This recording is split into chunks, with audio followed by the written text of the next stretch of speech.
Hi, this is Bobbi with the Vespasian Warner Public Library District, and I'm here with another tale from the archive where we talk about objects and documents from our local history collection.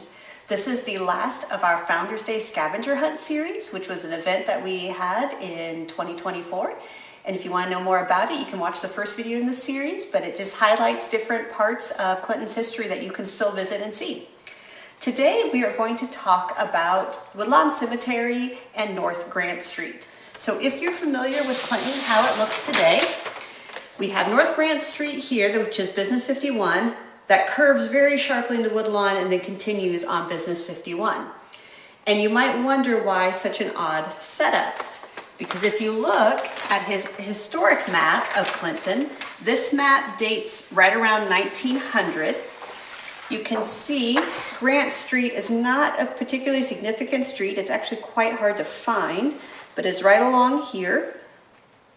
And it just stops right here at Woodlawn Cemetery. So in the 1920s, the state of Illinois they had a big project to construct what were called hard roads, or asphalt roads as we would call them today. And they wanted a highway that would go north and south through the state. And of course, Clinton is pretty smack dab in the middle, right between Bloomington and Decatur. So they wanted to put what we now call Highway 51 right through Clinton. And they wanted to use North Grant Street to go through. But there was a problem.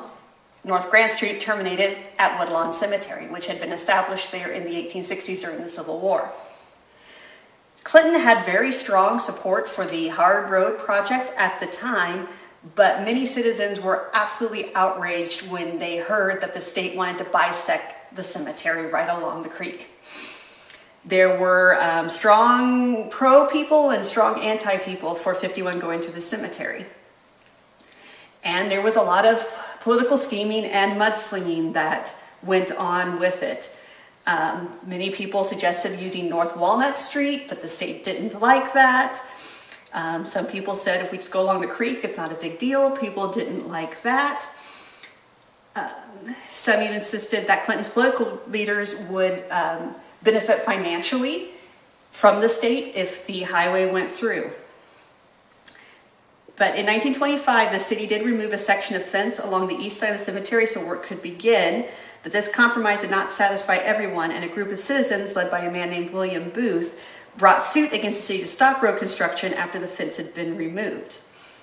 An Urbana judge granted the injunction, but it ended by 1926, and the compromise was made that the road would go around the cemetery instead. And this is why when you drive down Grant Street today, you go to the cemetery and you curve sharply. And we have a lot more information about this whole project here at the library, and there was some scandal involved. So please stop by if you're interested in learning more. And thank you for this tale from the archive, and I hope to see you soon.